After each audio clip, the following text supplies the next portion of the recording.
Salve horror dipendenti, bentrovati. Torniamo a parlare di giochi da tavolo. Tales of Evil, il mistero della burattinaia demoniaca, ideato da Antonio Ferrara e prodotto da Escape Studios, che aveva già realizzato diversi giochi da tavolo horror come Boogeyman l'uomo nero di prossima uscita, Last Friday e Stay Away. Tales of Evil si rifà a film come It, a serie come Stranger Things, ispirandosi a un certo tipo di immaginario cinematografico degli anni '80 di cui troveremo tantissime citazioni. Ci troviamo niente meno che nel Maine, a metà degli anni '80, e i protagonisti sono un gruppo molto affiatato di ragazzini che trascorre l'estate mangiando pizza e giocando a fare gli investigatori. Questo gruppo di ragazzini, che si fa chiamare Pizza Investigation, comincia a indagare su una serie di fatti inquietanti che stanno sconvolgendo la cittadina. Sembrano infatti scomparsi nel nulla una serie di bambini, l'ultimo di questi Tommy Jervis. Il gruppo Pizza Investigation quindi si mette alla ricerca del piccolo Tommy, scoprendo che la casa abbandonata in 8 Ball Street nasconde un terribile segreto. La vecchia casa infatti la tana di questa entità demoniaca, una sorta di burattinaia che è in grado di controllare, di manipolare la realtà intorno a sé, che è la responsabile delle sparizioni dei bambini. In Tales of Evil la storia ha un'importanza centrale, infatti più che un gioco è quasi un'esperienza, un'avventura che va vissuta in prima persona lasciandosi trascinare. Non mancano rivelazioni e colpi di scena. Le meccaniche di gioco di Tales of Evil sono molto intuitive, come potete vedere il regolamento è veramente sottile ed è una cosa che lo rende un gioco adatto a tutti. La preparazione del setup iniziale è molto rapida, le partite hanno una durata variabile, ma c'è una cosa molto furba, ovvero il saving system, che ti permette di salvare i progressi di gioco per interrompere e iniziare in un secondo momento. Tales of Evil è un'avventura cooperativa da 1 a 6 giocatori. Dovremmo esplorare in gruppo la casa e riuscire a sopravvivere ai pericoli che nasconde. Lo scopo del gioco è arrivare al boss finale, la burattinaia ovviamente, e riportare Tommy Jervis a casa sano e salvo. Il gioco si divide in 6 capitoli e ogni capitolo ci porterà un passo più vicini al terribile demone. Alla base del gioco c'è proprio il libro della storia, che è suddiviso in paragrafi numerati e va utilizzato in pratica come un libro game. La storia si sviluppa in maniera imprevista a seconda delle scelte che compiamo in tempo reale. Quindi siamo noi a decidere come si spostano gli investigatori e in che maniera interagiscono con l'ambiente circostante, per esempio se vogliamo nasconderci, se vogliamo buttare giù una porta a spallate. La plancia di gioco è mutevole, questo è un aspetto molto interessante perché le stanze al di là delle porte variano a seconda delle nostre scelte. È la burattinaia che si prende gioco di noi e cerca di disorientarci.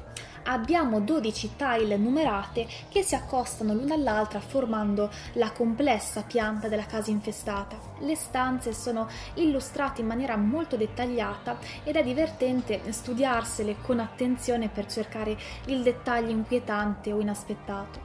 Mentre ci spostiamo da un luogo all'altro, troveremo per le stanze oggetti che ci possono essere utili, ma anche porte sbarrate, passaggi segreti, pavimenti crollati o botole con cunicoli sotterranei.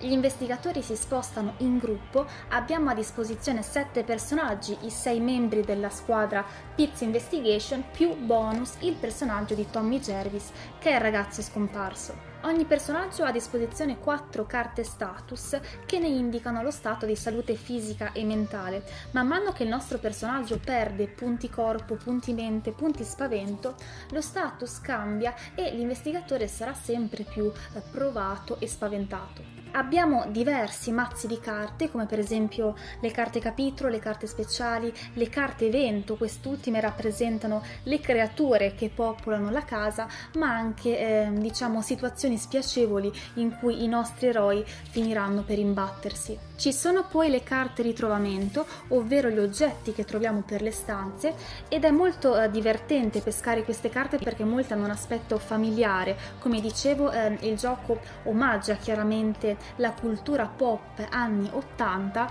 e la vostra conoscenza in materia vi sarà utile per ricevere graditi omaggi. Ma ora veniamo a uno degli elementi più significativi e originali di Tales of Evil, il Fusion System. Per rendere l'esperienza ancora più immersiva, oltre a farci appassionare alla storia e ai personaggi, il realizzatore ha pensato a questo innovativo sistema di gioco che ti catapulta letteralmente all'interno della storia. Durante la partita ci viene infatti chiesto di effettuare delle azioni nel mondo reale che si ripercuotono sul gioco. Per esempio ci viene chiesto di metterci una giacca per ripararci dal freddo, accendere una fiammella oppure fingere di scrollarci addosso degli insetti, oppure ci viene chiesto di cercare oggetti nella realtà di casa nostra, come per esempio le chiavi, il ghiaccio per combattere un mostro di fuoco, un videoregistratore. E sono momenti esilaranti, soprattutto se giocati in compagnia. Si rovescia la clessidra e in quel breve lasso di tempo, che è circa un minuto, bisogna fare quanto richiesto dalla storia, che sia urlare, saltellare o dare uno schiaffo al vicino. Bisogna ovviamente approcciarsi al gioco con lo spirito giusto. Uno potrebbe dire: vabbè, faccio finta di averlo fatto e andiamo avanti.